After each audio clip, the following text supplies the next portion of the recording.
So I've been following this effort and trying to contribute it for about a decade. And throughout, people ask, what does the rest of the world think of this? Sure, this is your opinion, but maybe you're so close to it that you're not unbiased. And by the way, that's true. I'm not unbiased. I'm very biased because I'm a participant and an aficionado of the effort.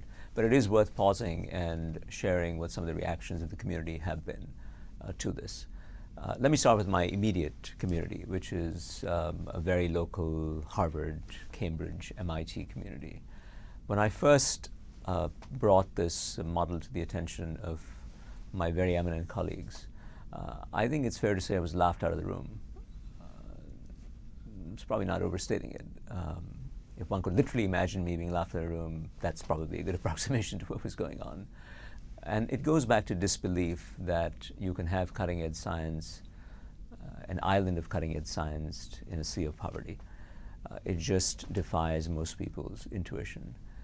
People just couldn't believe that somebody could achieve rates like what I was representing were being achieved. That disbelief gave way to skepticism, then gave way to grudging disbelief, grudging acceptance, and now has given way to both a mixture of optimism and even fear. I suppose the fear comes from the idea that what if all this know-how that we've accumulated here to deliver tertiary care turns out to be, if you will, scooped by someone who's done it much better. And the optimism comes from the outcomes, which are so great and at so much of a lower price point than what we're able to deliver in our complicated system. That's where the mixture of emotions comes from. So there's been a gradual acceptance and a gradual move towards trying to figure out what one can learn from the system, even in this part of the world. In Bangalore and in India itself, the acceptance has been much faster because it's local and you can go in and experience it and see it for yourself and decide what you think of it. And the community has embraced it much faster than the rest of the world.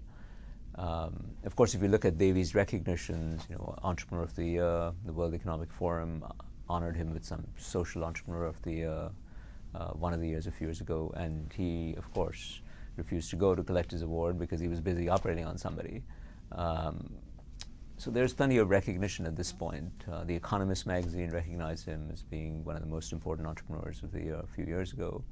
So there is global recognition of the actual model. But I think what's more interesting is the recognition of the patients and the medical community. That if you now walk the halls of Devi's Hospital, even though the vast majority of patients are Indian and from the surrounding area, you have patients from Africa, you have patients from New York who are uninsured, showing up somehow, finding out about the model and being treated.